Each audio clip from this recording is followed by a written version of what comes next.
দর্শক বন্ধুরা, welcome back to my YouTube channel. বন্ধুরা, আমার ইউটিউব চ্যানেলে আপনাদের সকলকে স্বাগত জানাই। তো চলুন বিভিন্ন স্বনামধন্য পত্র পত্রিকায় প্রকাশিত কয়েকটি বিশেষ খবর দেখে নেওয়া যাক। ত্রিপুরা দর্পণে প্রকাশিত বিশেষ খবরটি হল জোট রক্ষায় ভারসাম্যের বাজেট, কর ছাড়ে মধ্যবিত্তকে খুশি করার প্রয়াস নির্মূলার। তৃতীয় এনডিএ সরকারের প্রথম পূর্ণাঙ্গ বাজেট মঙ্গলবার পেশ করেছেন কেন্দ্রীয় অর্থমন্ত্রী নির্মলা সীতারামন। বাজেটে জোর 9টি বিষয়ের উপর, বিশেষ জোর মধ্যবিত্ত, মহিলা, কৃষকদের উন্নয়নে। বাজেটে 9টি বিষয়ে অগ্রাধিকার দেওয়ার কথা জানিয়েছেন অর্থমন্ত্রী নির্মলা সীতারামন। এই 9টি ক্ষেত্রের মধ্যে রয়েছে কৃষি, কর্মসংস্থান, মানব সম্পদ উন্নয়ন ও সামাজিক ন্যায় বিচার, উৎপাদন ও পরিষেবা, নগর উন্নয়ন, শক্তি, উদ্ভাবন ও গবেষণা এবং নতুন প্রজন্মের জন্য সংস্কার। 1.5 ঘন্টা ধরে বাজেট পেশ করেছেন অর্থমন্ত্রী। বাজেট প্রস্তাবে 2024-25 সালের জন্য ধার বাদ দিয়ে মোট প্রাপ্তি এবং মোট ব্যয় যথাক্রমে 32.07 লক্ষ কোটি এবং 48.21 লক্ষ কোটি টাকা অনুমান করা হয়েছে। নিট কর প্রাপ্তি অনুমান করা হয়েছে 25.83 লক্ষ কোটি টাকা এবং রাজস্ব ঘাটতি জিডিপির 4.9% অনুমান করা হয়েছে। রাজকোষ ঘাটতি ক্রমশ কমানোর কথা জানিয়েছেন নির্মলা। লোকসভার ভোটের ফল এবার বিজেপির পক্ষে আশাপ্রদ হয়নি। নিরঙ্কুশ সংখ্যাগরিষ্ঠতা দূরের কথা, তার ধারে কাছেও পৌঁছাতে পারেনি নরেন্দ্র মোদী, অমিত শাহের পদ্ম শিবির। তাই সরকার গঠনে তাদের ভরসা ছিল শরিক দলগুলি। পুরনো ডুবন্ত তরী নবীন পাটনায়কের বিজেপির বন্ধুত্ব ছেড়ে নতুন সখ্য গড়ে তুলতে হয়েছে একতা শত্রুদল চন্দ্রবাবু নাইডুর তেলুগু দেশম পার্টির সঙ্গে। অন্যদিকে বিহারে ভুলবুদলু নীতিশ কুমারের জেডিইউ-এর কাঁধে ভর রেখে তৃতীয় সরকার গঠন করেছেন মোদী। তাই প্রথম থেকেই প্রশ্ন ছিল শরিক দলগুলির মন রাখতে এই সরকার বাজেট বরাদ্দের কতটা খরচ করে। তৃতীয় এনডিএ সরকারের দুই শরিক দল বিহারের জেডিইউ এবং অন্ধ্রপ্রদেশের তেলুগু দেশম পার্টিকে খুশি করতে বেশ কয়েকটি আর্থিক প্যাকেজ ও প্রকল্প ঘোষণা করেছেন নির্মলা। বিহারে 4টি এক্সপ্রেসওয়ে এবং সেতু গঠনে 26,000 কোটি টাকা বরাদ্দের প্রস্তাব আনা হয়েছে বাজেটে। অন্যদিকে চন্দ্রবাবু নাইডুর অন্ধ্রপ্রদেশকে পুনর্গঠন প্রকল্পের আওতায় আনার প্রস্তাব রেখেছেন নির্মলা। তার জন্য বাজেটে 15,000 কোটি টাকার প্রস্তাব আনা হয়েছে 2025 সালের অর্থ বিলে। এছাড়াও বিহারের পর্যটন ও বন্যা প্রতিরোধে একগুচ্ছ ঘোষণা করেছেন নির্মলা। কোসি নদীর বন্যা নিয়ন্ত্রণ এর মধ্যে রয়েছে। পর্যটনের মধ্যে কাশী বিশ্বনাথ করিডোর ধাঁচে, গয়ায় প্রভুপাদ করিডোর এবং বুদ্ধগয়ায় একটি করিডোর তৈরির ঘোষণা করেছেন তিনি। এছাড়াও রাজগীর, নালন্দার পর্যটনেও ব্যাপক দরাজ হস্তে অর্থ বরাদ্দের প্রস্তাব রেখেছেন সীতারামন। একই সঙ্গে হিমাচল প্রদেশ, উড়িষ্যার পর্যটনের উন্নয়নেও একগুচ্ছ প্রস্তাব রেখেছেন 2024-25 সালের বাজেটে। চাকরিজীবী ও মধ্যবিত্ত শ্রেণীর প্রত্যাশার কথা মাথায় রেখে সাধারণ বাজেটে আয়করে বড় ছাড় ঘোষণা করলেন কেন্দ্রীয় অর্থমন্ত্রী নির্মলা সীতারামন।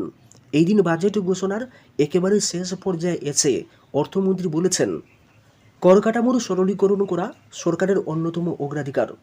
তা মাথায় রেখে নতুন কর ব্যবস্থার চাকরিজীবীদের সুবিধার জন্য নতুন ঘোষণা করছে। স্ট্যান্ডার্ড ডিডাকশন বাবদ এর আগে 50,000 টাকা বাদ যেত, এবার তা বাড়িয়ে 75,000 টাকা করা হয়েছে। শুধু তাই নয়, পেনশনভোগীদের জন্য এই ছাড়ের হার 15,000 থেকে বাড়িয়ে 25,000 টাকা করা হয়েছে। নির্মলা সীতারামন জানিয়েছেন, নতুন কর ব্যবস্থার কর হারের নতুন স্ল্যাব হবে এইরকম: 1 লক্ষ থেকে 3 লক্ষ টাকা পর্যন্ত করযোগ্য আয়ের ক্ষেত্রে কর আদায়ের হার হবে 0, অর্থাৎ 0। 3 থেকে 7 লক্ষ টাকা পর্যন্ত করযোগ্য আয়ের ক্ষেত্রে নতুন কর হার হবে 5%। 7 থেকে 10 লক্ষ টাকা পর্যন্ত করযোগ্য আয়ের ক্ষেত্রে 10% হারে কর ধার্য করা হবে। 10 থেকে 12 লক্ষ টাকা পর্যন্ত আয়ের ক্ষেত্রে করের হার হবে 15%। 12 থেকে 15 লক্ষ টাকা আয়ের ক্ষেত্রে 20% হারে কর আদায় করা হবে। আর কারো আয় 15 লক্ষ টাকার বেশি হলে 30% হারে কর দিতে হবে। নির্মলা সীতারামন এদিন বলেছেন, স্ট্যান্ডার্ড ডিডাকশনের বর্ধিত ছাড়ের জন্য 4 কোটি বেতনভোগ ও পেনশনভোগী উপকৃত হবেন। আর নয়া করা কাঠামোর জন্য চাকরিজীবীদের বছরে কম করে 17,000 টাকা সাশ্রয় হবে। অর্থমন্ত্রী নির্মলা সীতারামন বাজেট বক্তৃতায় 2024-25 অর্থবর্ষে প্রতিরক্ষা খাতে বরাদ্দ বাড়িয়ে 6,21,000 কোটি টাকা করার কথা ঘোষণা করেছেন। গত 2023-24 অর্থবর্ষে এই অঙ্ক ছিল 5,94,000 কোটি টাকা। মোট বাজেট বরাদ্দের মধ্যে মূলধনী ব্যয়ের পরিমাণ গতবার ছিল 1,62,000 কোটি টাকা। এবার তা বেড়ে হয়েছে 1,72,000 কোটি। এর মধ্যে অভ্যন্তরীণ উৎপাদন ক্ষেত্রে বরাদ্দ 1,05,518 কোটি। এর পাশাপাশি সীমান্ত এলাকায় সড়ক ও অন্যান্য পরিকাঠামো নির্মাণে বাজেটে 6,500 কোটি টাকা বরাদ্দ করা হয়েছে। অর্থমন্ত্রী নির্মলা সীতারামন একাধিক জিনিসের উপর কর ছাড়ের কথা ঘোষণা করেছেন। সেই সঙ্গে কর বাড়িয়ে দেওয়া হয়েছে কিছু জিনিসের উপর। ক্যান্সারের চিকিৎসায় ব্যবহৃত একাধিক ওষুধের দাম কমতে চলেছে। 3টি ওষুধ পূর্ণ ওষুধের উপর থেকে কর তুলে নিয়েছে সরকার। মোবাইল ফোন, মোবাইলের চার্জার এবং অন্যান্য মোবাইল সরঞ্জামের দামও কমতে চলেছে। এই জিনিসগুলির উপর থেকে সাধারণ শুল্ক কমানো হচ্ছে প্রায় 15%। সোনা এবং রূপোর আমদানি শুল্ক 6% কমিয়ে দেওয়া হবে। বিশেষজ্ঞদের অনেকের মতে এর ফলে সোনা এবং রূপোর দাম কমবে এবং এই ধাতুগুলির চাহিদা বাড়বে। প্লেটিনামের উপর থেকে 6.4% শুল্ক হ্রাস করা হচ্ছে। চামড়াজাত দ্রব্যের শুল্ক হ্রাস করা হয়েছে। আরও 2টি ধাতুর দাম কমতে চলেছে। নিকেল এবং তামার উপর থেকে সাধারণ কর তুলে নিয়েছেন সরকার। এছাড়াও 25টি গুরুত্বপূর্ণ ধাতুর উপর থেকে কর পুরোপুরি তুলে নেওয়া হচ্ছে। সোনার প্যানেল তৈরির জন্য ব্যবহৃত জিনিসপত্রের উপর থেকেও কর তুলে নেবে সরকার। মঙ্গলবার বাজেট ঘোষণার সময়ে সেই প্রস্তাবই দেওয়া হয়েছে। সামুদ্রিক মাছ এবং অন্যান্য সামুদ্রিক খাবারের উপর থেকে কর 5% কমানো হচ্ছে। বাজেটে কিছু জিনিসের দাম বাড়বে, বৃদ্ধি করা হয়েছে করের পরিমাণ। টেলিযোগাযোগের সরঞ্জামের উপর 10% কর নেওয়া হতো, এবার থেকে 15% কর নেওয়া হবে বলে জানিয়েছেন অর্থমন্ত্রী। প্লাস্টিকের বিভিন্ন জিনিসপত্রের দাম বৃদ্ধি পেতে চলেছে। প্লাস্টিকজাত জিনিসের শুল্ক বাড়িয়ে দেওয়া হয়েছে। এছাড়া অ্যামোনিয়াম নাইট্রেটের উপর 7.5 থেকে 10% কর বৃদ্ধি করেছে কেন্দ্র। চলতি অর্থবর্ষে পরিকাঠামো উন্নয়নের জন্য খরচ করা হবে 11.11 লক্ষ কোটি টাকা। এই টাকা ভারতের জিডিপির 3.4%। গ্রাম উন্নয়নের জন্য 2.66 লক্ষ কোটি টাকা বরাদ্দ করা হচ্ছে। বিভিন্ন ক্ষেত্রের চাকরিতে আগামী 5 বছরে 1 কোটি যুবক যুবতী ইন্টার্নশিপের সুযোগ পাবেন। জনগণের স্বপ্নভঙ্গের বাজেট। ডক্টর দেবাশিস মিথিয়া।